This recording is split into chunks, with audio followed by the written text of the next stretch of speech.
श्रीराम समर्थ श्रीराम भाग 20. भगवंत सर्वांसाठी आहे, सर्वांना सारख्याच प्रमाणामध्ये उपलब्ध आहे. श्रीमंत आहे म्हणून जास्त त्यांच्यासाठी आणि गरीब आहे म्हणून त्यांना भगवंत मिळणारच नाही असा काही हिशेब भगवंताकडे नाही. हा सर्व भेद माणसांनी निर्माण केला. भगवंताला प्राप्त करण्यामध्ये सर्व स्वतंत्र आहेत. भगवत प्राप्ती करून घेण्यासाठीच तर खरं मानव शरीर मिळालेलं आहे. पण हे शरीर आणि हे मन अन्य सांसारिक गोष्टींमध्ये, वस्तूंमध्ये आणि निष्फळ चर्चेमध्ये, गप्पांमध्ये गुंतवून जीवनाचा उद्देश तो गमावून बसतो. भगवंत गीतेमध्ये म्हणतात, जो मला जसं भजतो त्याला मी तसा प्राप्त होतो. मला गुरु मानत असाल तर मी गुरु होईन. कोणी मला पुत्र मानेल तर मी त्या भक्ताचा पुत्र होतो. कोणी मला भाऊ मानेल तर मी त्याच्यासाठी भाऊ होऊन रक्षण करतो. ये यथा माम प्रपद्यन्ते तांस्तथैव भजाम्यहम. भक्त लोक ज्या भावनेनी, ज्या रूपांमध्ये भगवंताची सेवा करू इच्छितात, भगवंतांना त्यांच्यासाठी त्याच रूपामध्ये यावं लागतं.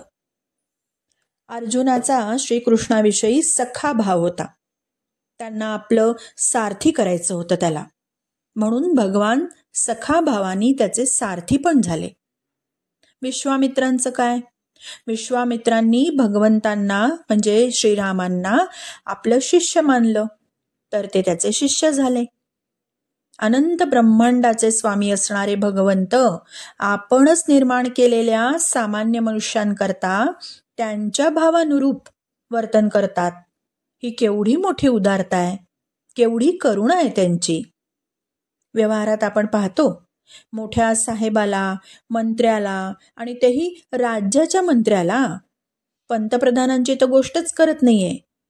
मुख्यमंत्र्यांना जर भेटता येणं एवढं अवघड आहे आपण बघतो, तर पुन्हा तो जर भेटला मंत्री तर तुमच्या भावानुरूप तो वागणार नाहीये हे सुद्धा माहिती आहे.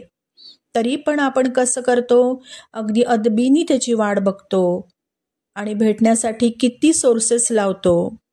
अत्यंत प्रयत्नांनी त्यांची 2 मिनिटाची का होईना अपॉइंटमेंट मिळाली तर आपल्याला केवढं कृतकृत्य वाटतं. पण संपूर्ण विश्वाचा निर्माता आपल्याला सांगतोय की तुम्ही तुमच्या भावानुरूप माझ्याशी नातं जोडा, मला भजा, मी अगदी तसाच तुमच्याशी वागेन.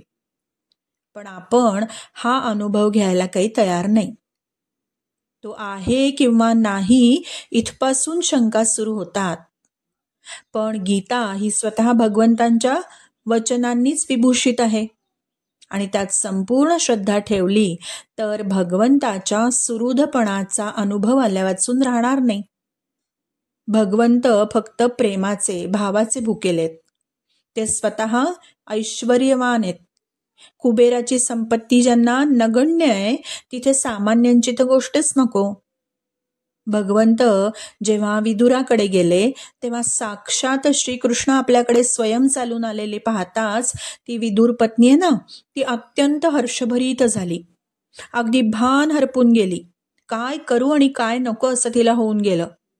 आणि लगबगीने तिने काय केलं, घरात जी केळी होती सोलली भरभर आणि गर टाकून दिला आणि साल भगवंतापुढे केली. ती स्वतःलाच विसरून गेली होती.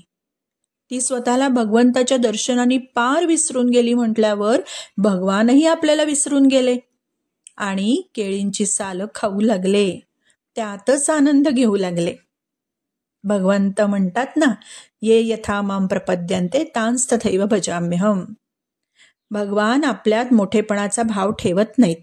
हे त्यांचं महात्म्य आहे. श्रीराम समर्थ श्रीराम.